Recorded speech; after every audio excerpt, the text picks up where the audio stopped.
Hey everybody. How's everybody doing on this beautiful day? Today I want to just stop by just to talk about infidelity in a marriage. Feel free to comment. Feel free to make a statement. Just jump right in. You're welcome. But I wanted to come in and talk about infidelity and is love enough to hold your marriage together. I'm going to wait till some more people come in. See if any more people's going to come in before I get started.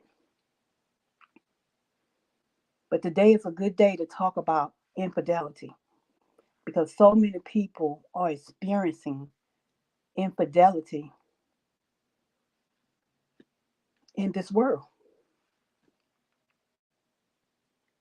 When you come in, can you please thumb up the video, up the live? Give me a thumbs up.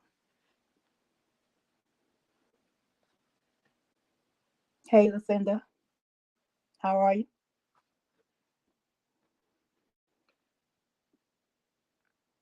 But yes, I wanted to talk about infidelity, but I'm gonna wait and see if some more people are gonna come in. And as you come in, thumbs up the live, and let's get started.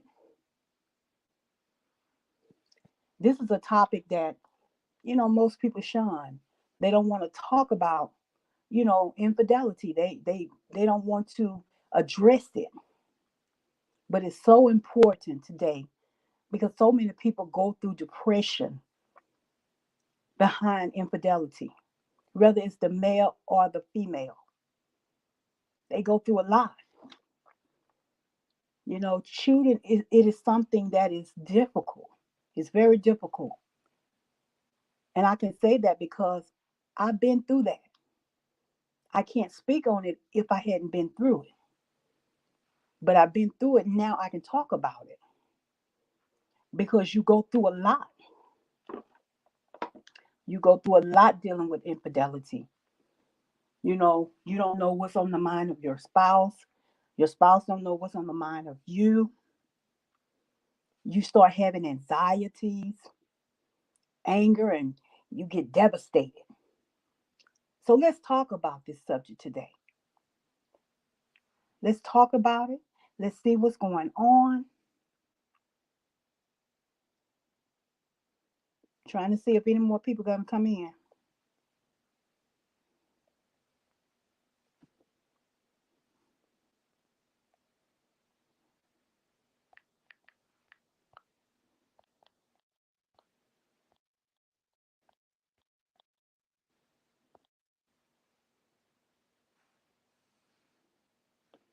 Let's get this chat jumping.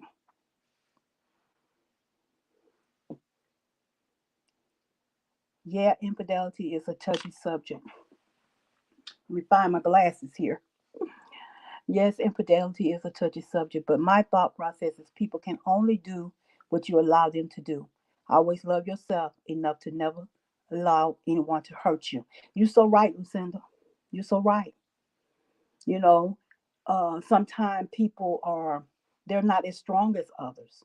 Sometimes your self esteem gets so low to where you feel like, there's nothing else for you to do but to accept it. You know, there's a lot of things that play into infidelity. A woman may be trapped in that marriage because of, the children, trapped in that marriage because of financial, situation.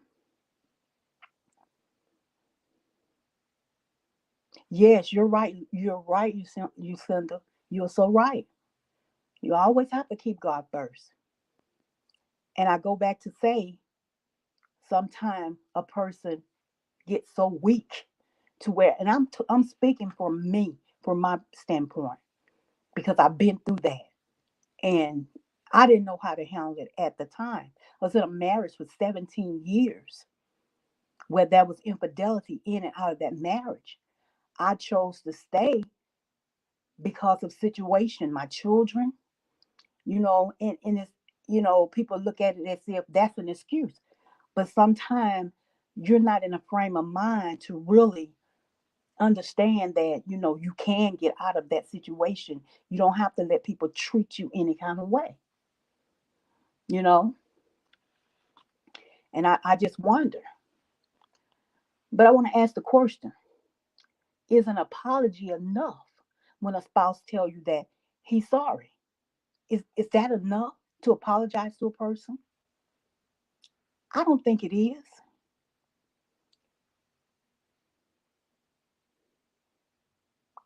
And there's so many women that was like me, or so many women that are going through what I've gone through, Lucinda, because I tell you, you just don't know what to do. You just be in a situation where you just, you just going through the motions. You get up every day, you do the same thing every day, and you still don't know what to do. But after 17 years, I began to really pray, and I began to really seek the Lord on the situation that I was in, because I knew it was wrong. I knew that God didn't want me in that situation.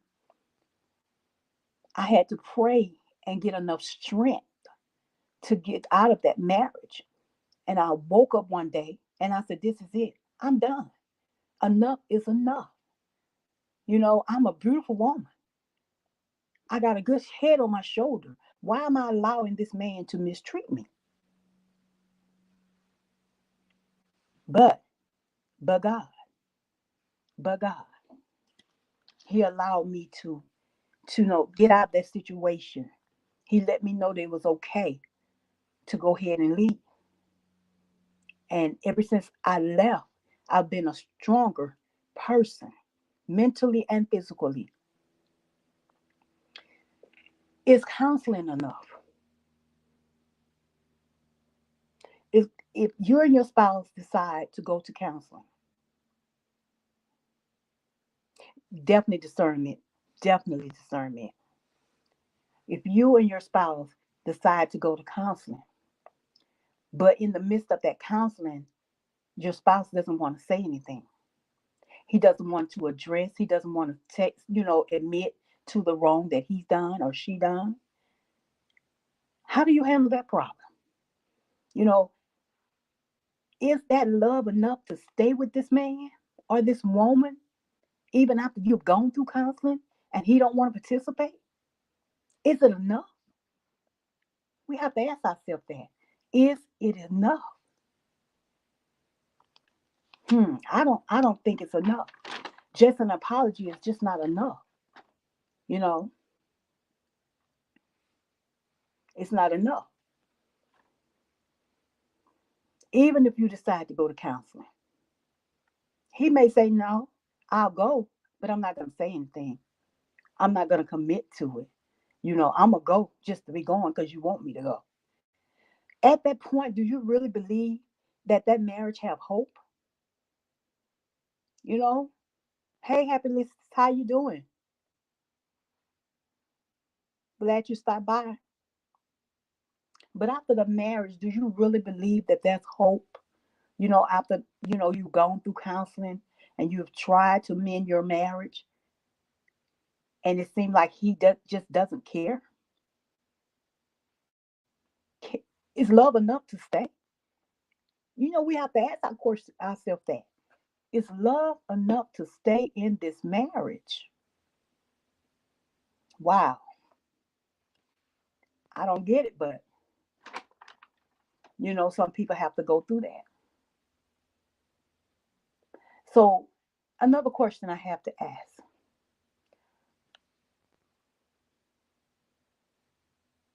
what if the spouse is still keeping in touch with the one that he's cheated with? Or it could be that maybe they work together. Is that a problem? To me, it would be a problem. You're still in touch with this lady, or you're still in touch with this man. So why are you still in touch with them if you feel remorseful and you don't believe that you know this marriage is can withstand what's going on? But if you're still in touch with this other person, that make me feel that um you still got some feelings there. You still want to be with this person. I don't understand marriage when it comes to infidelity. I mean, if a man doesn't want a person or a woman doesn't want a man, then why don't you just cut that tie? Why don't you just, and sometimes it's not that easy. That's where soul ties come in. That's where those soul ties begin to come, into your life, where you want to leave but you can't leave. And the only way those soul ties can be disconnected from you is through prayer. It's through trusting God. Happy listeners, feel free to come in. Feel free to say, ask me a question, or comment on some of the things that I've talked about. But yeah, it is very difficult when the spouse is keeping in touch with the person that he's cheated with. You know, is the saying true? Is this saying true that once a cheater, always a cheater? I'm just curious. I'm just curious. Can people change? Can you really change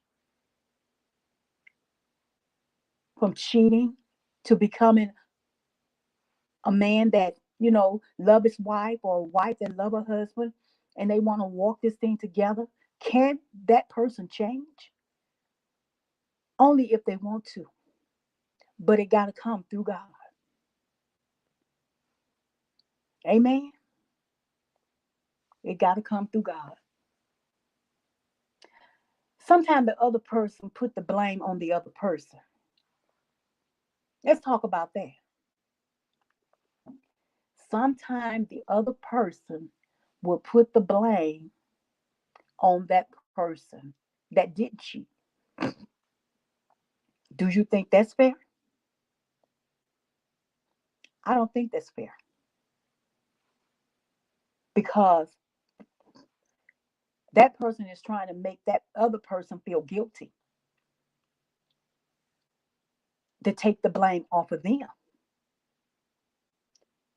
But they were the one that committed the infidelity. So so excuse me. You're right, Lucinda. Everyone is accountable for their own actions. They are, but they will try to turn it around on you. And it goes back to my situation years ago, where my spouse tried to put it on me. He tried to do reverse psychology on me. But I knew, because I know God, but I knew that I wasn't in the wrong. That was one point I asked myself, I questioned myself. Well, did I do this right? What did I didn't do? Those kind of questions I asked myself.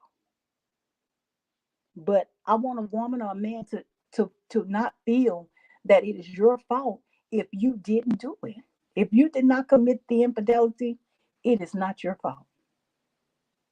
It's not your fault. It's the person that did it.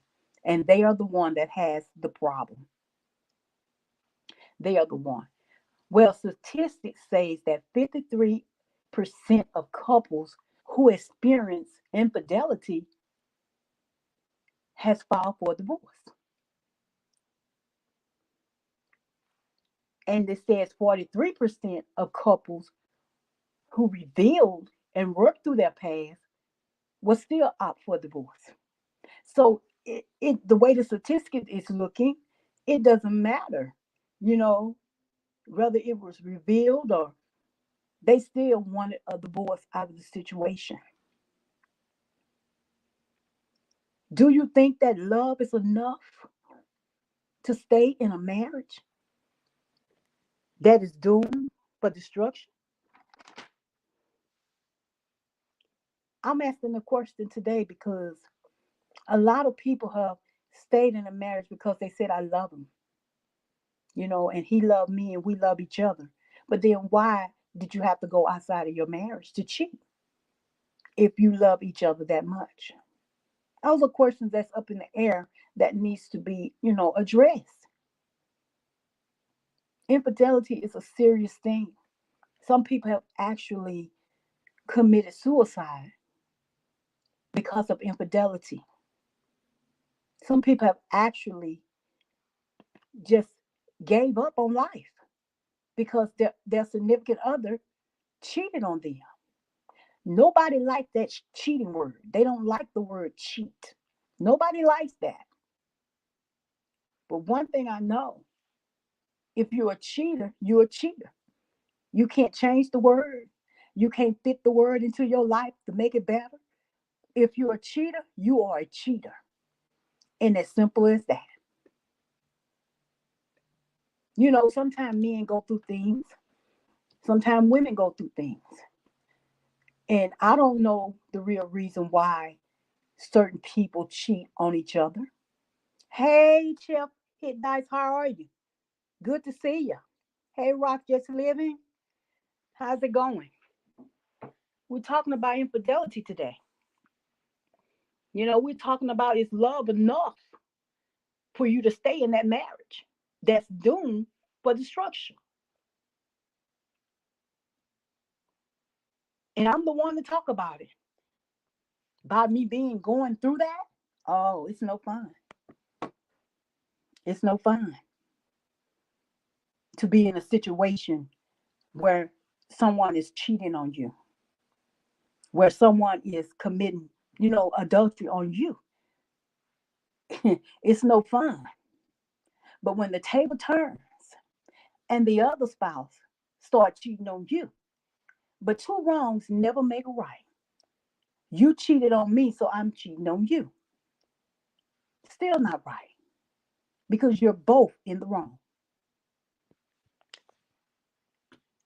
Anyone want to answer that question? Is love enough to stay in a marriage that's doomed, where there's been infidelity? If anyone want to comment on that, please do. Write it in the comment because somebody that reads this may need to know what to do to get out of that situation. It took me 17 years. I know people ask why you stay, why you stay. There's a lot of reason why people stay. There's a lot of reason why you stay in a marriage that is going nowhere. There's so many reasons. But my reason was my children, finances, where I'm going, how I'm going to deal with this. I've been with this man 17 years. So where do I go from here? But if you ever make up your mind and you ever get in touch with God, you'll find your answer. And I agree with you, Rob. It's not a good thing. There was times when I wanted to walk away, but I couldn't. There was time when I wanted to just throw in the towel, but I thought about my kids. I thought about my children.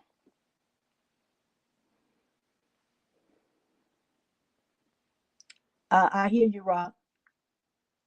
I know some people that have gone through that myself, and they broke up and got right back together, and got right back together. Because as I was saying before, that's where your soul ties come. Wow. It's something else, y'all. It's something else dealing with infidelity. I don't think love is really enough. I don't think that I stayed because I was in love, that I loved him so much. Because after all the infidelity and the disrespect and, you know, allowing me to see the infidelity, that was enough for me to fall out of love. But to each his own. I became angry with him. Anger's built up in me, and I really didn't have much to say to him. I'm talking about myself today because I've been through it. I can't speak on anybody else. And because a person go through infidelity, it doesn't make them a weak person. It's just at that moment you're going through.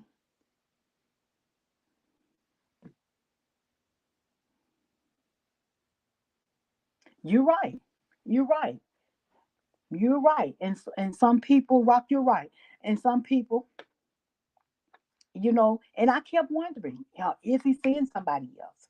You know, or is he seeing the same person? That was always in the back of my mind. But that's not living. That's not living the life that you should live when you're dealing with infidelity. You wonder, do he love her more than he loved me? Those are questions that people ask. They ask those questions. What could I have done to make things better for him? We ask ourselves those questions. Nothing. Because if he wanted to cheat, he gonna cheat anyway. That's how I feel. Excuse me. And that's how I feel. But I wanted to come on for a little while. I wanted to, try to get into more of, getting on live and speaking about certain things. And yeah, every little thing bothers your spirit. Yes. Yes. Intuition, I'm telling you. But anyway, but I wanted to, to get online for a little while, you know, just to kind of get into, topics like this because these are topics I like to talk about. I like to talk about, relationship problems because so many people are quiet and they sit on it and they don't want to talk about it. They don't want to bring it to the forefront. But it needs to be talked about. How infidelity can cause you to go into a depressed state, can cause you to lose your life, take your own life. It can cause you a lot of things. So people need to talk about it. It needs to be talked about. It needs to be addressed. But I didn't come on here to stay a long time today. The next time I come back on, I will be coming on with a topic. Um, if y'all got some ideas for what you want to talk about, let me know. Let me know and we can talk about it. We can talk about things that people need to know that they don't know. There's a lot of people that dealing with infidelity today. They don't know how to handle that situation and they don't know how to get out of that situation. But and maybe this kind of talking, this kind of you know, will help them to understand how to get out of a relationship that's going nowhere. Because a person shouldn't walk around unhappy. A person shouldn't walk around and let someone else steal their joy. Because, you know, your joy, you let someone take your joy, and then it's just like your life is just gone downhill. So, but I want to thank everybody for coming in. I want to thank everybody for coming in, for stopping by. And next time I come on, I will be talking about another subject. So you guys have a good day. Have a blessed day, and make sure everything that you hope for today. I pray that you get it. And I will see you all later. Okay. Have a good day.